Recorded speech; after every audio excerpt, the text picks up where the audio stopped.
Most people think Satan was kicked out of heaven because he rebelled. That's not the full story. Rebellion was the action, but it wasn't the root. The root was something far more familiar than we want to admit.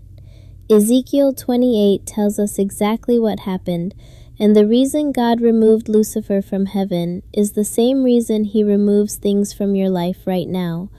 Open your Bible to Ezekiel 28, verse 12. Ezekiel 28:12. You were the seal of perfection, full of wisdom and perfect in beauty. Stop right there. Lucifer wasn't some scrappy rebel clawing his way to the top. He wasn't a victim of circumstance. He wasn't an underdog. He was the seal of perfection, full of wisdom, perfect in beauty. Verse 13. You were in Eden, the garden of God. Every precious stone was your covering. The sardius, the topaz, the diamond, the beryl, the onyx, the jasper, the sapphire, the turquoise, the emerald, 9 precious stones covering him. He was the anointed cherub who covers. That means he was stationed at the very throne of God. He had access no other created being had. He lacked nothing. And that's the first thing you need to understand about this story. Lucifer didn't fall because he was weak. He didn't fall because God set him up to fail. He fell because he had everything and decided it wasn't enough. Here's where it turns. Ezekiel 28:17. Your heart became proud on account of your beauty. Your heart became proud on account of your beauty. Lucifer looked at what God had given him, the wisdom, the beauty, the position, the precious stones, and instead of gratitude, he felt entitlement. Instead of contentment, pride.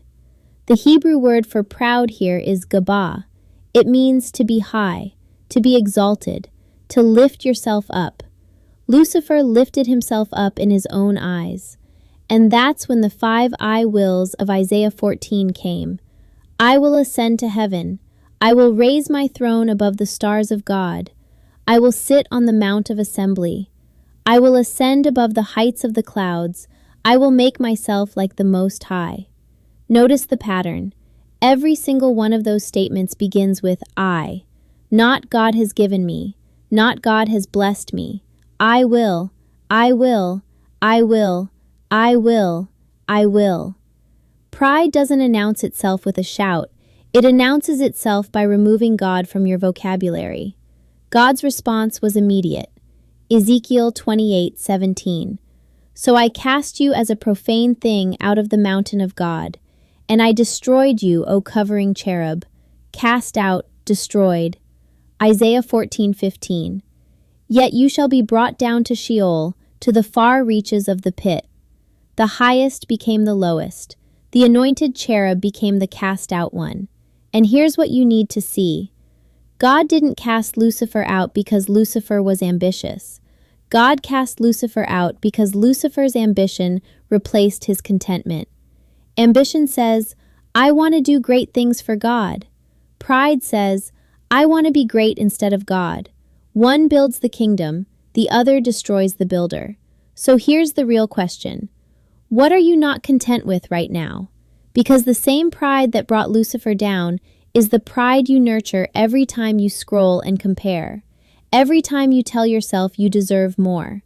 Every time you look at what God gave someone else and decide he shortchanged you. Contentment isn't passive. It's a weapon. When you are content, pride cannot find a foothold. When you are grateful, envy cannot find a crack. When you declare, God has given me enough, the 5 I wills never leave your mouth. Contentment didn't just protect Lucifer from falling, it would have kept him in heaven. The harvest doesn't lie. Watch what grows in your heart when nobody's looking. Because whatever you're nurturing right now, contentment or pride, it's already on its way to the surface. Time is telling.